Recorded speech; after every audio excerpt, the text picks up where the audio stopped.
now let's turn the machine on. And at the top right here, front facing, is where the LCD panel is. To the upper right is our on and off button. If you press it once, you can see the green lights up, meaning that the unit is on. Right below that is the aroma pre-ground coffee button. If I press it once, I will have a 1 bean display, which means my coffee is going to be mild. If I press it twice, I will have a medium strength espresso. And if I press it one more time, I will have a strong espresso. Again, one more time, you can now see that this is allowing for the pre-ground coffee to be utilized, at which point you would insert 1 full scoop, level scoop, into the pre-ground coffee area. And when you're using the pre-ground coffee area, understand that you can only make 1 espresso at a time. Well, right below the selector dial, we have the adjustable display head. And this will go up and down depending on the height of your cup. And to the right of this is where the espresso coffee grounds get collected. And then this is your automatic drip tray, all right? So make sure every day that this is all wiped down, especially before you leave the store, with a clean, dry cloth, which you will get into the starter kit. Make sure that you can tell your customers that the drip tray should be cleaned daily, and you can certainly keep the water in there and just add water as it's needed. After you've selected your strength of coffee, you would simply come over to the upper left button and brew your coffee. Right below it is the long brewing button, and you would hold that until you reached your desired length. Let me show you how to make a cup of espresso. You simply put your cup below the dispensing head, adjust it up or down, make sure you have the right strength selected, simply come over and press once for 1 cup, 2 for 2 cups.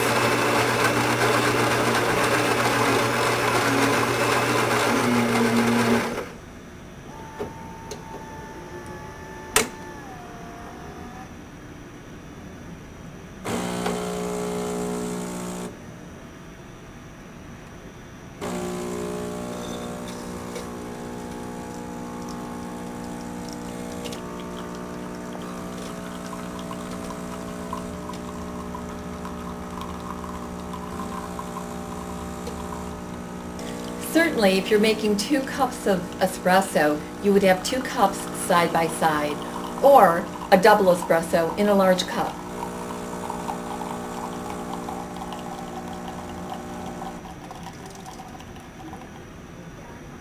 Now what we can do is take our double espresso and add hot water to it for a delicious Americano. You simply make sure you pull up the dispensing head, pull your cup away, rotate the Panorella wand to your left, and then simply place it right inside the cup and go back to your selector dial and turn it to counterclockwise to the left to release the hot water. As you can see, we now have a yellow display, which means that it's working and getting warm.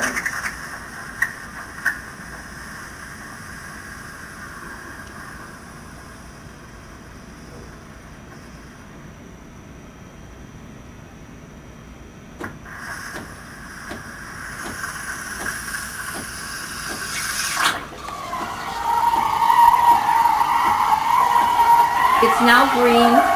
Water is now being inserted into my cappuccino or into my espresso. And as soon as I get to the desired length, height, I simply turn it back to 12 noon or to the home position. Raise the Panorella wand and pull it out and then enjoy.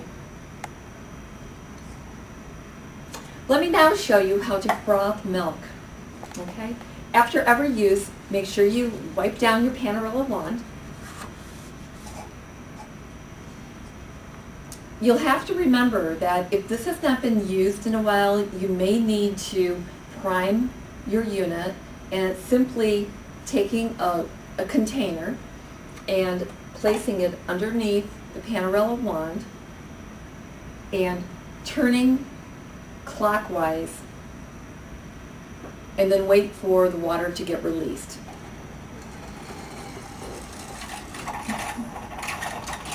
Okay, as soon as the steam gets activated, your display will show green.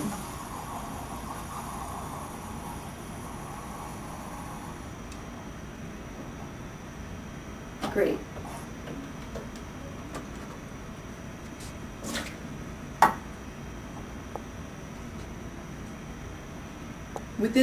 Within the container that you will be using to froth your milk, just put about 1/3 of 2% milk inside.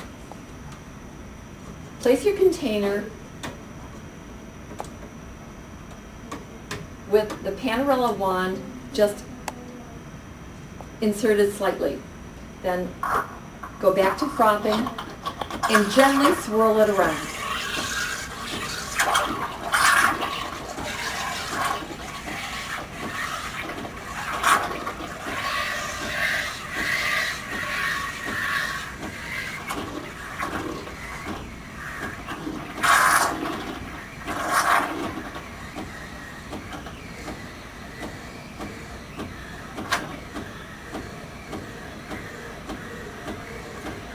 Rich, creamy texture is what you're striving for. When you reach that level, simply turn it back to home, which is at the 12 o'clock, and raise your Panarella wand out. Make sure you wipe this down, and now simply pour this into your espresso for a great cappuccino or latte. When the Panarella wand cools down, make sure that you simply pull off the attachment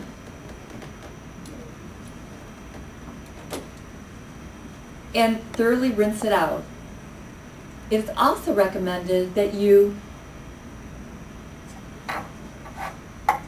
rinse out the container after you've rinsed this out by turning your dial counterclockwise for a few seconds to release some water. And that's how simple it is. Another option is after you froth your milk, simply place your cup right underneath the dispensing head and now add the espresso to it. Again, press your aroma button 1 time for mild, 2 for medium, and 3 for strong. And then when you're ready to brew, 1 press for 1 cup, 2 for 2 cups, or press and hold for longer.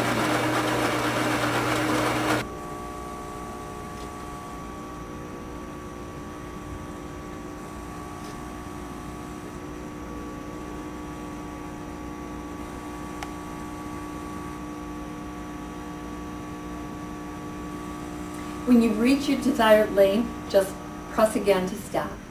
And there you go. You've got a perfectly made cappuccino you can thoroughly enjoy.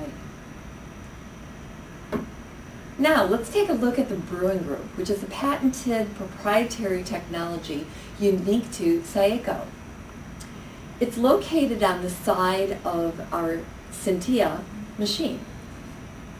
Let me turn it over here sideways. And simply to access the side panel, you will pull out the pre-ground coffee area that is dispensed and simply pop open the door. And inside you will see the brewing group, which does everything in one pass. It taps, brews, and dispenses hot, delicious, aromatic coffee. To remove the brewing group, you simply see the push button, press, and pull out. It's that easy. On a weekly basis, you will want to rinse this out and wipe down the inside of the machine with a clean, dry cloth. Simply take it, insert it, and press it in. Make sure it locks in place. Close the door and place back the container. If you have a difficult time closing the door, your brewing group is not situated properly. It's real easy. Nothing needs to be forced. The ceramic grinder is located right into the brewing group, and this is where you can actually adjust the quality of your beans. Whether you like a coarse ground, you rotate it, or a very fine ground, you rotate it the opposite way. Okay. The ceramic grinder ensures that your machine will be very quiet when it's grinding the beans, and it certainly, due to its inert quality, will not transfer any of the flavors from one bean to another, will not rust, and maintain the freshness quality of all of your freshly ground beans. So it's a great value, and many customers really like that.